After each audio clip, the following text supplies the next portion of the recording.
Kita beralih ke informasi lainnya pemirsa, tiba di rumah duka di Padang Sidipuan, Sumatera Utara, jenazah Novia Rahmadani Sihotang, calon manajer Koperasi Desa Merah Putih, disambut isak tangis keluarga.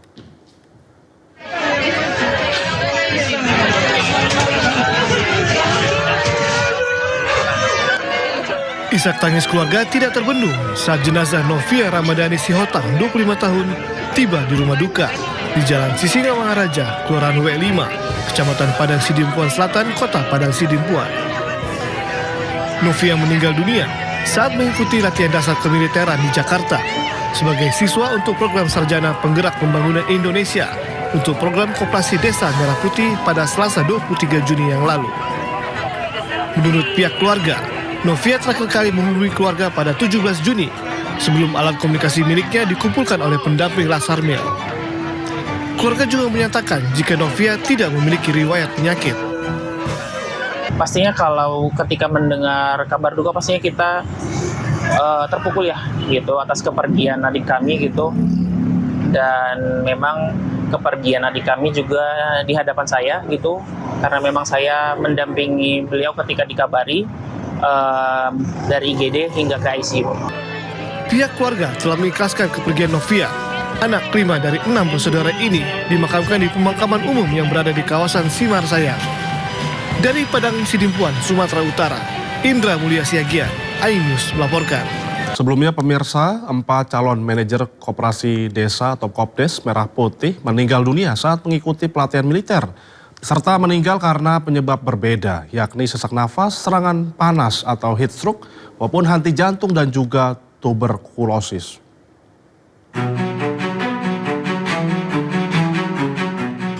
Jumlah peserta latihan dasar militer calon manajer Koperasi Desa Merah Putih yang meninggal dunia bertambah. Sebelumnya 3 calon manajer meninggal dunia. Peserta keempat yang meninggal bernama Muhammad Rifki Renaldi Gunawan. Ia mengikuti pendidikan di Satdik Yon Prako 465. Rifki mengalami keluhan kesehatan berupa sesak nafas pada Kamis 25 Juni 2026. Rifki sempat jalani perawatan intensif di ICU namun tidak dapat diselamatkan. Sebelumnya peserta bernama Novia Rahmadani Sihotang meninggal. Novia meninggal setelah sempat jalani perawatan intensif di Rumah Sakit Angkatan Udara Dr. RS Nawan Antariksa diduga berkaitan dengan penyakit tuberkulosis. Kemudian peserta Anissa Muyasaroh diketahui meninggal dunia saat mengikuti pendidikan di Satuan Pendidikan Dodikjur Rindam 6 Mulawarman, Balikpapan, Kalimantan Timur.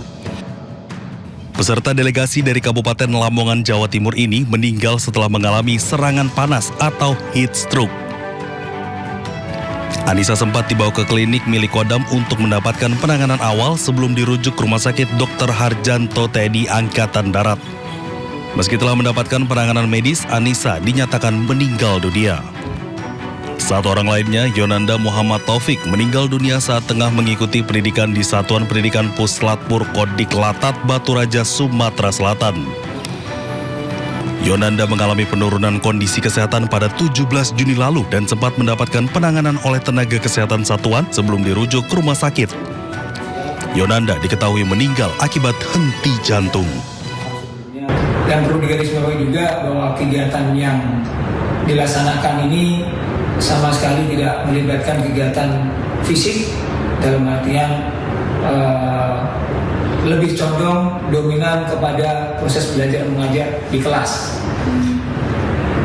Saya juga memastikan bahwa dalam prosedur penanganan pada saat kejadian sudah dilaksanakan dengan tepat, diawali dengan pemeriksaan di lapangan, kemudian dibawa ke klinik kesehatan yang ada di Dodikjur. Karena melihat perkembangan yang terjadi oleh yang bersangkutan tidak membaik, segera dilarikan, dirujukan ke rumah sakit Dr. Harjanto Pusdam 6 Mulawarman. Diketahui pelatihan militer untuk calon manajer Koperasi Desa Merah Putih berlangsung selama 45 hari hingga 31 Juli mendatang. Usai peristiwa ini, Kemhan bersama panitia seleksi mengevaluasi secara menyeluruh termasuk mekanisme seleksi kesehatan peserta. Tim Liputan iNews melaporkan.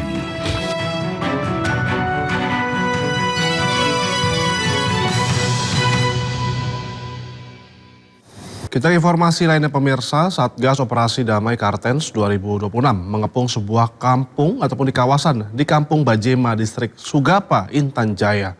Operasi ini berujung pada penangkapan seorang pria yang diduga terkait kelompok kriminal bersenjata atau KKB.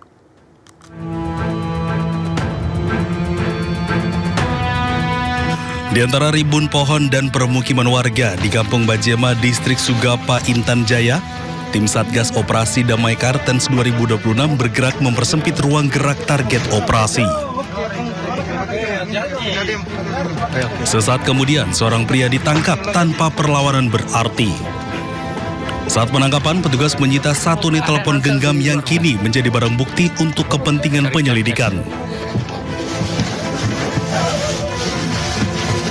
Menurut Kasatgas Humas Operasi Damai Kartens 2026, Kombes Pol Yusuf Sutejo, penangkapan ini merupakan pengembangan penyidikan atas kasus penembakan pos tower Satgas Tindak Intan Jaya pada 19 Februari 2024 yang menyebabkan gugurnya Bribtu Anumerta Alvando Steve Karamoy. Penyidik juga masih mendalami dugaan keterlibatan pelaku dalam sejumlah gangguan keamanan lain di Intan Jaya pada tahun 2026. Hingga kini Satgas Operasi Damai Kartens 2026 masih melakukan pengembangan penyelidikan. Masyarakat diimbau untuk tetap menjaga situasi keamanan serta memberikan informasi yang dapat membantu proses penegakan hukum di Papua Tengah. Dari Intan Jaya, Papua Tengah, Cornelia Mudumi, iNews melaporkan. Kasus penyitaan rapor seorang siswa SD Negeri 3 di Bau-Bau, Sulawesi Tenggara berakhir dengan permintaan maaf dari oknum istri polisi yang mengambil rapor tersebut. Pelaku mengaku menyesali perbuatannya setelah kasus ini jadi sorotan publik. Gue buat kasihan seandainya ini ada dia punya mama dengan bapak itu tidak apa-apa, kasihan ibu tahu saya sudah jelaskan ke mereka ini broken home. Kasus penyitaan rapor siswa SD oleh istri polisi berusia 34 tahun yang suaminya bertugas di Satlantas Polres Bau-Bau yang dijadikan jaminan utang agar orang tuanya membayar utang di kota Bau-Bau kini memasuki babak baru. Setelah viral, oknum bayangkari tersebut akhirnya menyampaikan permohonan maaf kepada keluarga siswa. Ia menyesali tindakannya dan menyadari bahwa persoalan utang piutang tidak seharusnya melibatkan hak pendidikan seorang anak. Polres Bau-Bau juga menyayangkan insiden ini, apalagi dilakukan oleh istri polisi. Kedua belah pihak pun telah dipertemukan dan telah didamaikan. Pribadi mau minta maaf kepada Ibu Amil beserta keluarga besar Ibu Amil dan institusi Polres Bau-Bau karena masalah ini jadi viral. Saya mohon maaf sebesar-besarnya mungkin karena kehilafan saya. Mungkin kiranya bisa dimaafkan. Hari ini antara pelapor dengan yang terlapor sudah diselesaikan permasalahannya, sudah berdamai. Mudah-mudahan kedepannya tidak terjadi hal yang seperti ini lagi. Termasuk proses hukumnya di bagaimana seperti apa? Nanti untuk proses hukumnya nanti kita lihat lebih lanjut karena itu nanti ranahnya ke hidung. Berarti ini hanya sekedar perdamaian saja, untuk proses hukum belum ya? Karena memang tadi kita tidak membahas terkait proses hukumnya, tapi kita lebih utamakan ke kesepakatan perdamaian antara kedua belah pihak. Rapor yang disita oleh oknum istri polisi sebagai jaminan utang pun telah dikembalikan. Sementara untuk utang piutang sebesar 2 juta rupiah di antara keduanya telah dibayarkan oleh Kapolres Bau-Bau. Keluarga siswa disita rapornya pun telah mencabut laporan yang sebelumnya dimasukkan ke Reskrim Bau-Bau. Dari kota Bau-Bau, Sulawesi Tenggara, Andi Eba, iNews melaporkan. Setelah putusannya berkekuatan hukum tetap, pengacara Rasman Arif Nasution resmi dieksekusi dan dilapas ataupun dibawa ke lapas kelas 1 Cipinang, Jakarta Timur. Terpidana kasus pencemaran nama baik itu akan menjalani pidana penjara selama 1 tahun 6 bulan.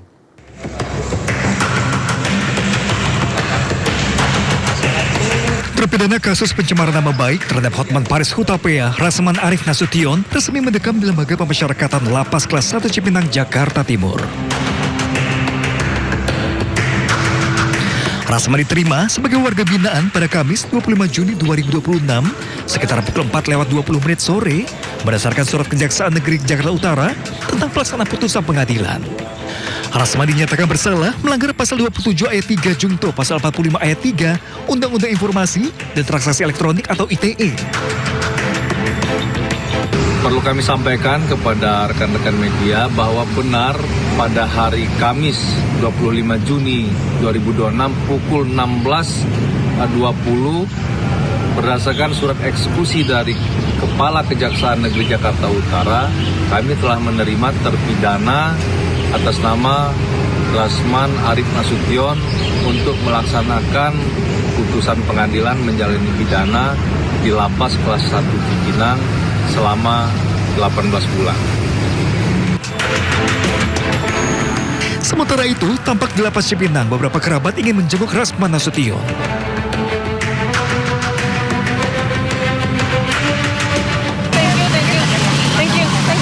Kondisinya Bang Rasman di dalam semuanya ya Mbak?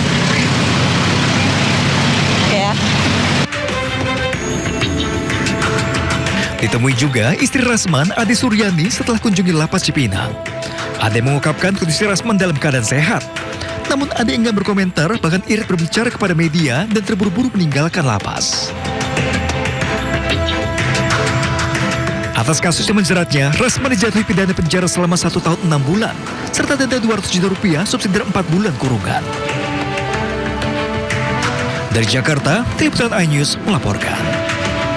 Ya pemirsa, antrian panjang mengular ke jalan menuju SPBU di Jawa Timur. Bahkan untuk kendaraan roda 4 ada pembatasan pengisian maksimal untuk setiap pembeliannya. Hal ini dipicu oleh kelangkaan BBM termasuk jenis solar.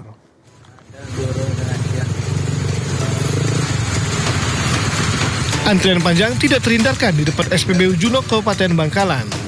Ratusan sepeda motor dan mobil mengular panjang untuk mengisi bahan bakar minyak. Kondisi yang sama juga terjadi di SPBU lain, termasuk yang terletak di tengah kota Bangkalan. Kendaraan antri panjang hingga ke depan Stadion Gelora sisi utara. Para pengendara ini tak hanya dari warga wilayah kota saja, namun juga datang dari kecamatan-kecamatan lain yang terpaksa ikut antri di SPBU kota karena SPBU terdekat sudah tutup akibat kehabisan stok. Tidak hanya antri, namun juga ada pembatasan pengisian maksimal Rp300.000 untuk para pengendara roda 4, termasuk truk yang datang untuk mengisi solar.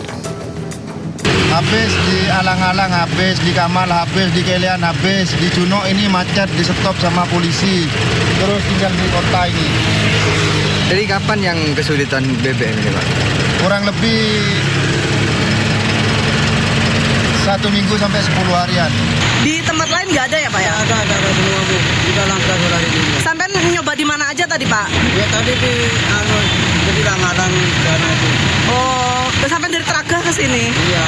Dari 10 nggak ada. Berarti langsung ngisi full ya Pak ya hari ini? Nggak bisa 300 Bu. Oh, cuman dibatasi 300? Sementara itu, kelangkaan BBM jenis solar terjadi di Kabupaten Jombang,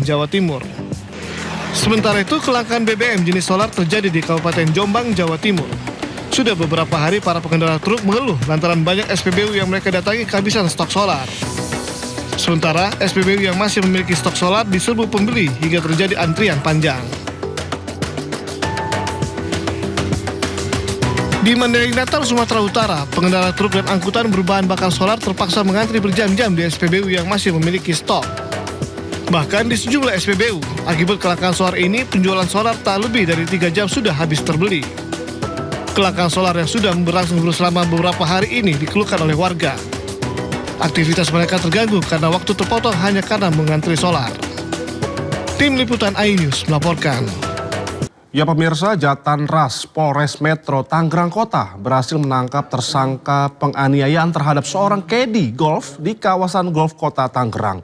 Tersangka berinisial FA ditangkap di rumahnya di Bandar Lampung dan kini menjalani pemeriksaan secara intensif.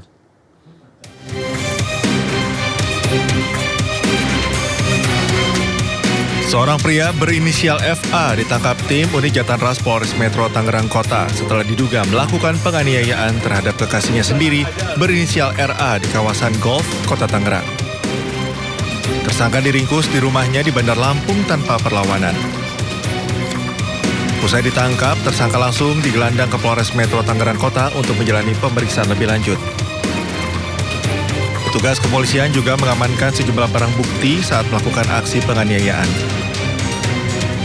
Selanjutnya, tim Opsnal Jatanras Polres Metro Tangerang Kota bergerak cepat dan alhamdulillah dalam waktu 1x24 jam tersangka berhasil ditangkap di daerah Bandar Lampung. Saat ini tersangka telah dibawa di Polres Metro Tangerang Kota untuk menjalani proses penyelidikan lebih lanjut. Hasil pemeriksaan sementara, tersangka bukan merupakan pejabat publik seperti yang beredar di media sosial, melainkan seorang wira swasta. Dari pemeriksaan awal, tersangka mengaku aksi kekerasan yang dilakukan dipicu rasa cemburu. Dirinya juga mengaku emosi karena sering mendapat makian dari korban. Dari Tangerang, Banten, Sukron, iNews melaporkan.